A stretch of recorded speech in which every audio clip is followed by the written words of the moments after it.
Sir मुझे लगता है ये द्वंद है यूरोपियन कंट्रीज का।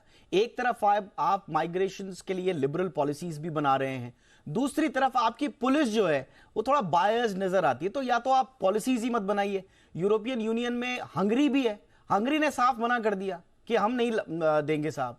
तो उसी तरह से जो बाकी कंट्रीज हैं उनके अंदर भी ये बात चल रही है कि आप पॉलिसीज को इतना वो मत बनाइए, लिबरल मत बनाइए। अब वहां पर इशू ये है, अब फ्रांस में ही है। फ्रांस में आप लोगों ने माइग्रेशंस की नीति जो है वो लिबरल बनाई हुई है, लेकिन आइडेंटिटी चेक की जब बात आती है तो आपकी पुलिस पर रेसिस्ट होने के आरोप लगते हैं, वो बायस्ड होने के आरोप लगते हैं। व्हाइट्स जो हैं सिर्फ 15% आइडेंटिटी चेक के लिए रोके जाते हैं उनकी व्हाइट आइडेंटिटी पर, जबकि ब्लैक्स को 53% ब्लैक्स को रोका जाता है कि वो ब्लैक हैं। इसी तरह से अरब आइडेंटिटी वालों को भी 50% को रोका जाता है। तो साफ जो सर्वेस कहते हैं वो बायस नजर आता है आपकी पुलिस में।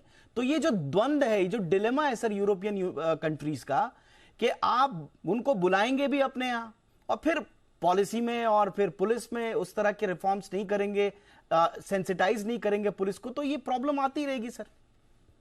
दीपक, ये बहुत अच्छे आपने आंकड़े दिखाए। I must say I hope बाकी लोग भी इनको सुन रहे हैं, because they are very important and really compliments to you for having done this research. Thank you, Let me say this, Deepak. देखो, ये सभी यूरोपियन कंट्रीज में है, लेकिन फ्रांस एक एट द मोमेंट एक जिसको कहते हैं बहुत उभरा हुआ उदाहरण।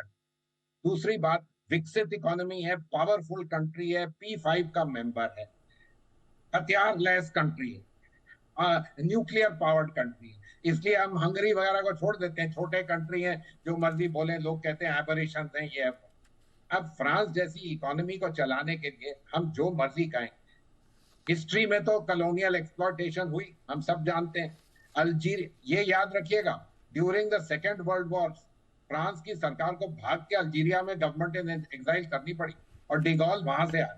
लेकिन ये सब हम पुरानी बातों की क्यों बात कर रहे हैं। पिछले 30-40 साल में यूरोपियन यूनियन में बहुत विकसित हुआ, पीस का डिविडेंड हुआ, इकोनॉमिक बढ़ोतरी हुई, बहुत चीजें हुई, लेकिन ये लोग बाकियों को तो लेक्चर देते हैं। अब मुश्किल क्या हो जाता है, अगर दूसरे को लेक्चर दें और अपनी तरफ बिल्कुल ये कुछ ना करें, तो ये प्रॉब्लमेटिक तो हो जाती है। तो पॉलिटिकली आपके लिए बड़ा मुश्किल हो जाता है कि आप कुछ खुद कर रहे हैं, कुछ बाहर कर रहे हैं। लेकिन द रियलिटी इज कि सिक्योरिटी फोर्सेस, इंटरनल मैनेजमेंट के जो भी अंग होते हैं किसी भी सरकार के, वो फंडामेंटली ग्राउंडेड होते हैं, जिसको कहते हैं, अगर मैं ये वर्ड करूं, नेशनलिस्ट टाइप भी होते हैं, और उनके जो रवैये हैं वो बिल्कुल अंदरूनी किस्म के होते हैं। और ये बाय डिजाइन है ऑलमोस्ट, चाहे सबकॉन्शियसली मेड डिजाइन।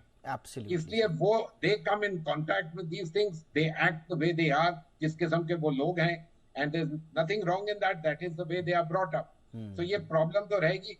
मेरा मानना है कि ये चुनौती है, लेकिन प्रेसिडेंट मैक्रोन, जिन्होंने पॉलिटिकल डेक्सटेरिटी दिखाई और अपने आप को 2 बार प्रेसिडेंट इलेक्ट करवा दिया, अब चुनौती है कि अब आप पॉपुलेशन के सामने भी वही डेक्सटेरिटी दिखाएं, लोगों को दोनों साइड से मनाएं। Let's see how much political acumen you actually have, not just winning the election, taking advantage of the division, but in actually taking and leading your population forward. Absolutely sir, ये बहुत important होगा। Popularity ratings वहां चलती हैं, उसमें 30 पे हैं अभी। मैक्रोन थोड़ा सा जूझ रहे हैं अपनी पॉपुलैरिटी रेटिंग से, लेकिन आपने बिल्कुल सही कहा कि एक बिल्कुल मैच्योर डिसीजन लेना होगा। राइट वर्सेस लेफ्ट का ये इश्यू वहां पे बना है, लेकिन एक सरकार को ये चाहिए कि अपनी जनता के बारे में सोचे, पूरे राष्ट्र के बारे में सोचे, और जो बेस्ट डिसीजन हो अपने देश के लिए वो लें।